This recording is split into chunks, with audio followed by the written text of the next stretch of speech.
Good day mga bossing. Meron tayong Lancer Pizza na walk-in customer mga boss. So dati na nating customer ito mga bossing. Tinest drive natin kanina mga boss, namamali yung makina natin.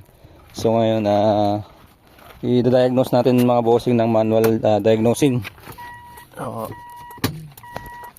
Set natin ng dito sa ilalim. Ay mga boss, set natin dito.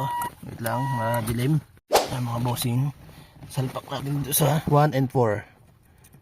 1 and 4. So ayan mga bossing, manual diagnose natin. Open natin yung switch, ignition switch.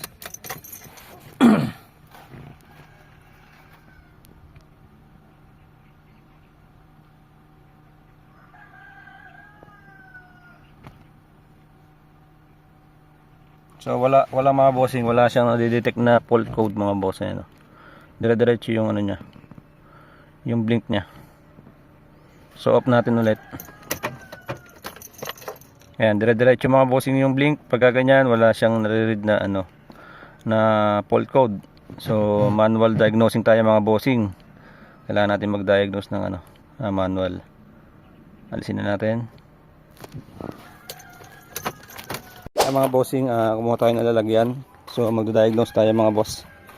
Yan, hinugot muna natin tong hose sa return. Tapos ipapang-crank natin doon sa loob mga boss. So sir, pa-crank na ako sir. Ka-crank lang natin. Kuwata pa ako yan. Sususi mo sir na i-start mo. Sir, sabihin ko sir pagka stop mo, papatayin mo. Ha? Isusi mo sir, tapos yung parang mag-i-start ka. Sige nga sir, crank mo nga. Hop, patay. So ayan mga bossing, meron tayong gasolina, ibig sabihin wala tayong problema sa fuel pump. Yan. Yan mga boss. Proceed tayo mga bossing dito sa dito sa may ignition coil mga boss. Papalitan natin ng matino na ignition coil. Testingin natin kung magbabago yung under mga bossing. Yan mga bossing, palit natin tatanggalin natin itong ignition coil ni sir. So walang fault code na lumabas sa manual scanning natin. Kaya manual tayo, troubleshooting. So palitan natin itong ignition coil muna tayo. Meron tayo dito ignition coil mga boss. Palitin natin to.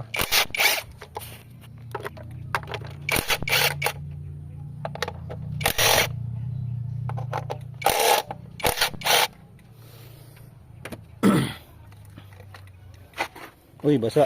Mga bossing, basa ng langis. Ayan So makikita nyo, basa ng langis mga boss. Ayan.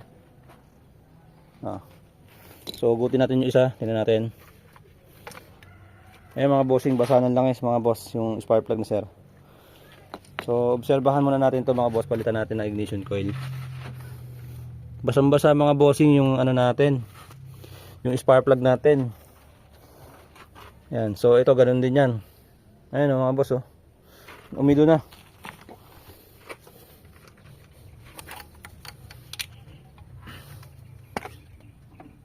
Ayan mga bossing pinalas natin tong ignition coil nya tsaka yung spark plug nya ay yung high tension wire. So basanan lang is mga bossing yung spark. Ayan mga bossing, tanggalin natin itong spark plug. Pakita ko sa inyo yung spark plug number 1. So makikita nyo mga boss, basang-basa ng langis. Alisin natin yung spark plug sa loob. Wait lang, medyo mahirap alisin. Ayan. Ayan mga bossing yun yung spark plug nya. Tapos mga boss, tingnan nyo yung dulo. Ayan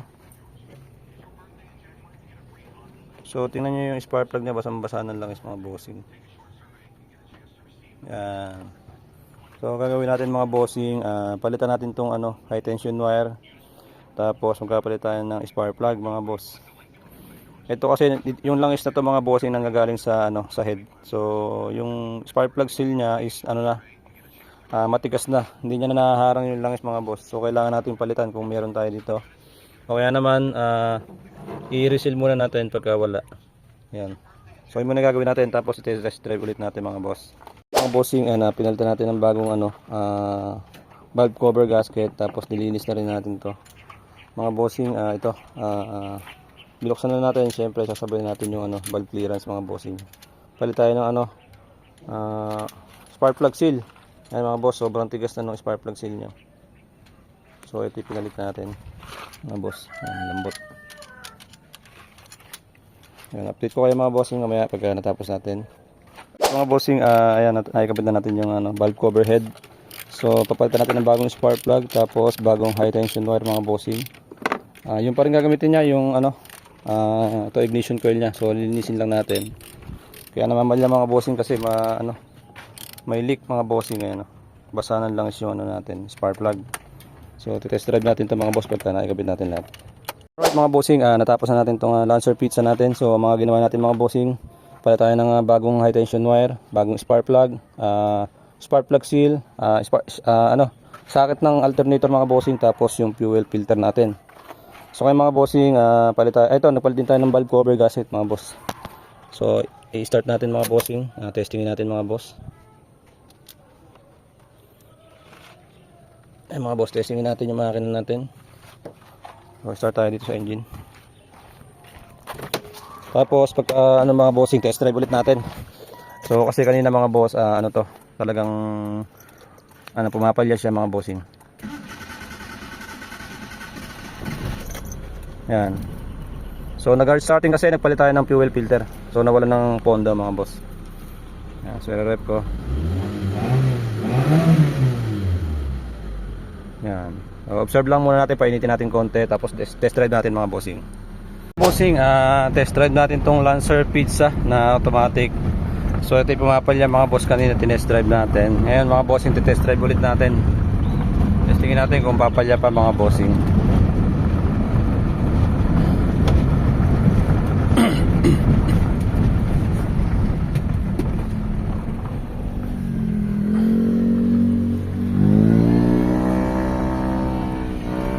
So ayan mga bossing, test drive ulit natin dito. Tingnan natin mga boss.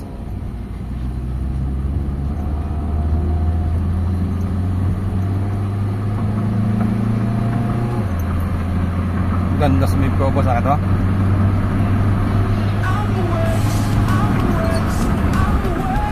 Alright. Natsambahan na naman boss.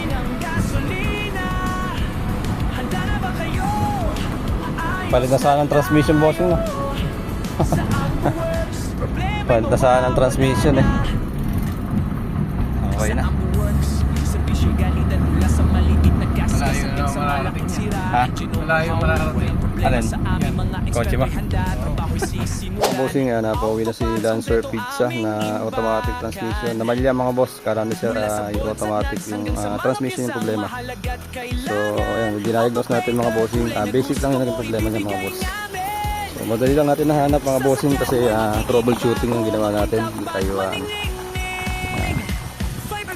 mga boss. So pagka ganyan mga bossing, check na muna sa talagang nakakaalam para hindi tayo mapalaki ng gastos. Pauwi na si boss. Yun o.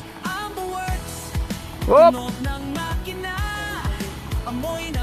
Yun mga bossing, montik na boss!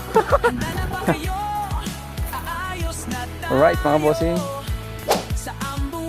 Problema'y nawawala na.